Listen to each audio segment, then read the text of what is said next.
Estamos começando mais um programa Nossos Pesquisadores. O assunto de hoje é com o professor Dr. Francisco Guimarães, que vai nos contar um pouco mais sobre sua trajetória de vida. Professor, sempre gostou de física? Sempre gostei de física, desde pequeno, desde os 7 anos de idade. E na escola, assim, na época tinha as feiras de ciências, né? A gente desenvolvia trabalhos para apresentar. E como que foi esse esquema de sair da escola, ir para a faculdade, prestar física e continuar no caminho até hoje? Então, realmente, quando eu era pequeno, eu gostava muito dessas feiras de ciências. Realmente, a escola tinha essa tradição de fazer gincanas, feiras de ciências, naquela época. E eu tinha muito também, assim, eu tinha uma curiosidade muito grande, então meu pai sempre me dava kit de eletrônica, de química, para você montar equipamentos, rádio, pianinho, transmissores. Então eu tinha em casa os laboratórios todos, assim, eu tinha um armário cheio desses kits. E, à medida que eu fui crescendo, a curiosidade com física aumentou. Eu gostava muito de eletrônica. E aí eu fui para Belo Horizonte, onde eu terminei o segundo grau. E logo após o segundo grau, eu já entrei no curso de física na Universidade Federal de Minas Gerais.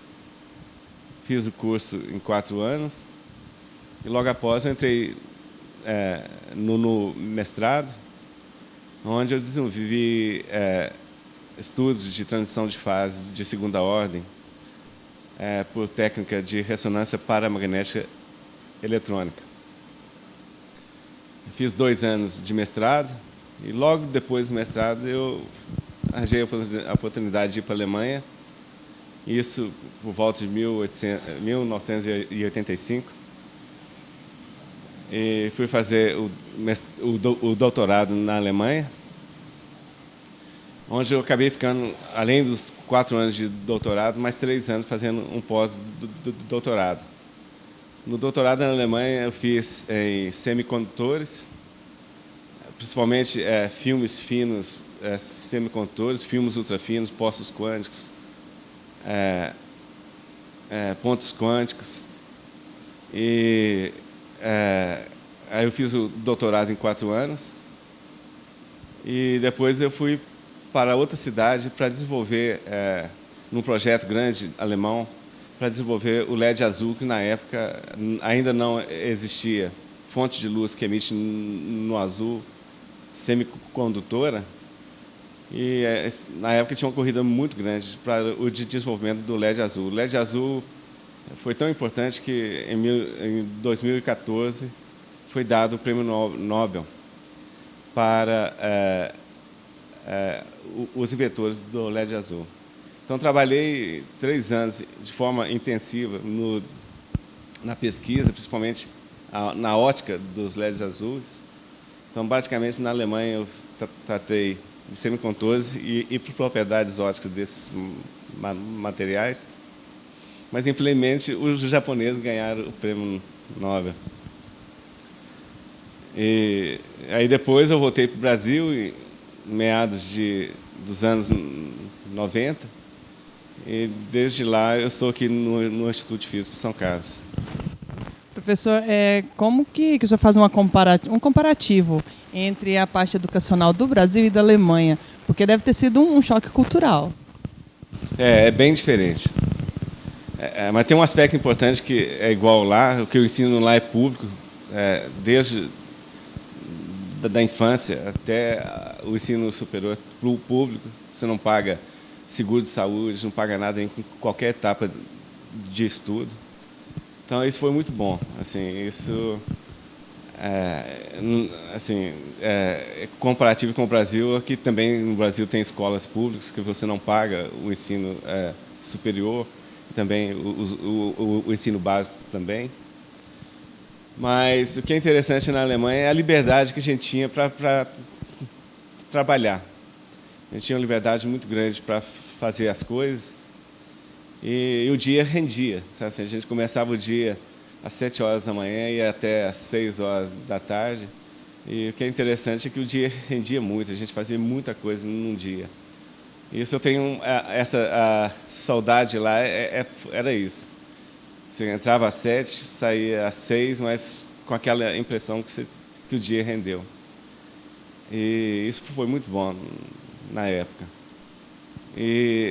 Mas, assim, em termos de pesquisa, eu acho que hoje o Brasil não perde em nada em relação à pesquisa na Alemanha, em termos de infraestrutura, em termos de ensino e pesquisa também.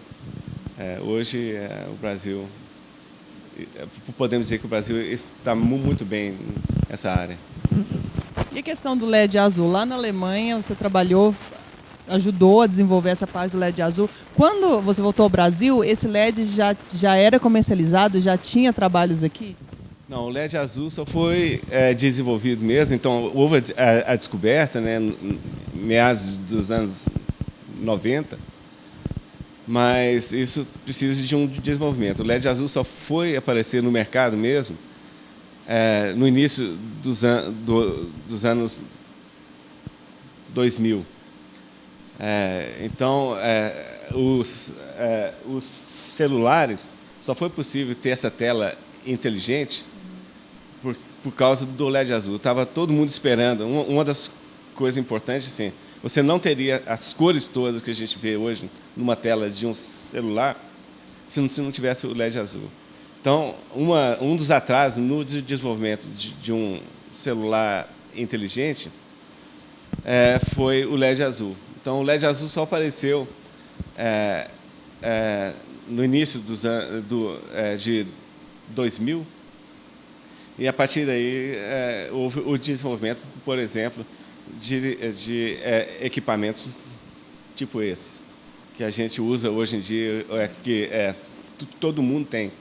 Eu acho que foi por isso que eles deram o prêmio Nobel agora em 2014, pela importância do LED azul, não só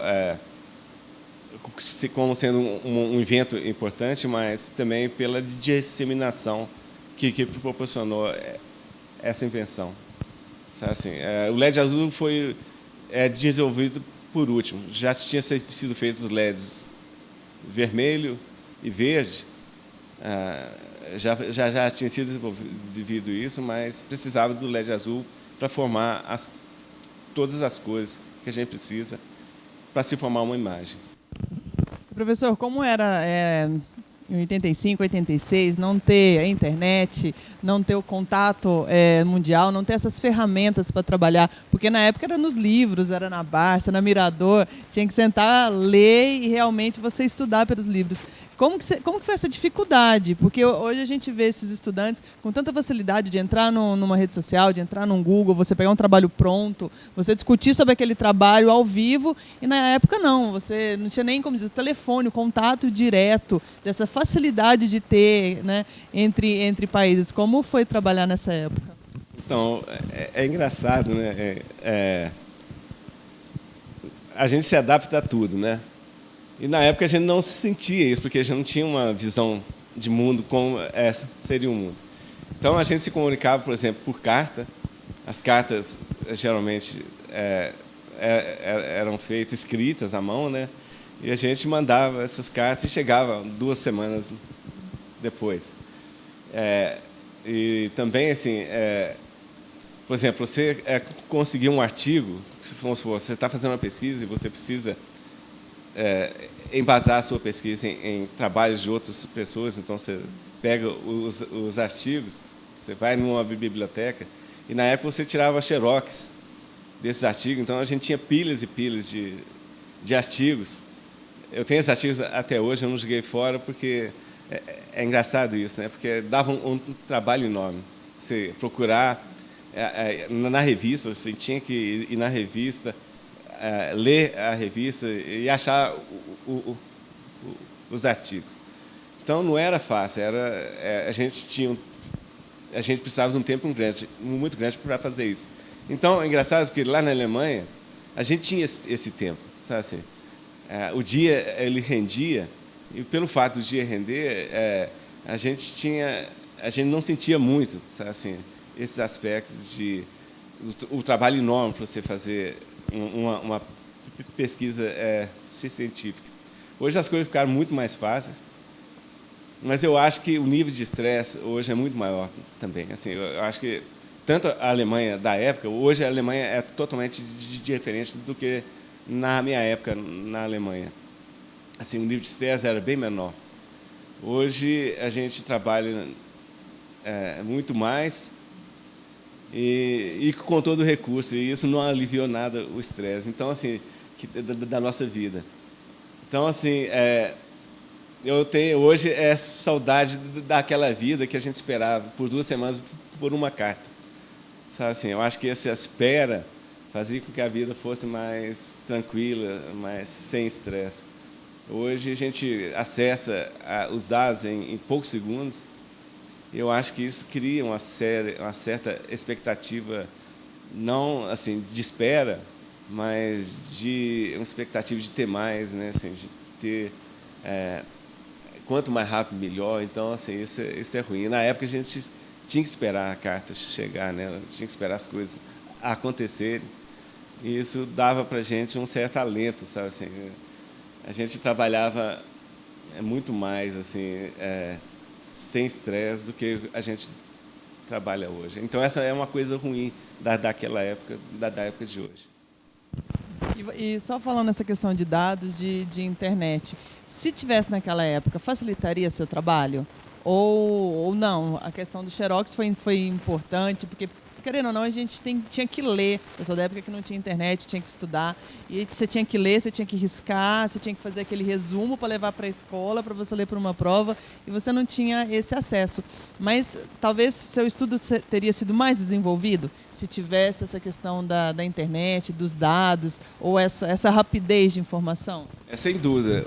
O que a ciência faz hoje, em termos de volume de trabalho, se não fosse os recursos de internet, os recursos que a gente tem hoje de computadores rápidos, né? Todos os recursos que a gente tem hoje, hoje o volume de trabalhos feitos são muito maiores do que na época.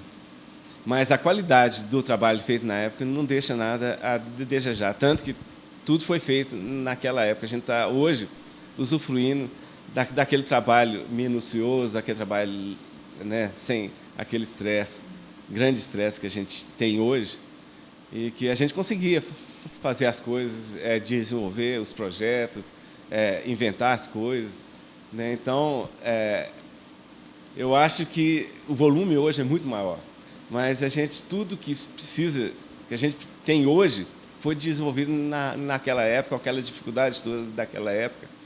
Então, assim, é muito difícil falar, mas assim, eu tenho uma vontade de voltar naquela época. Assim. Bom, iremos agora para um breve intervalo. Daqui a pouco voltaremos mais com nossos pesquisadores.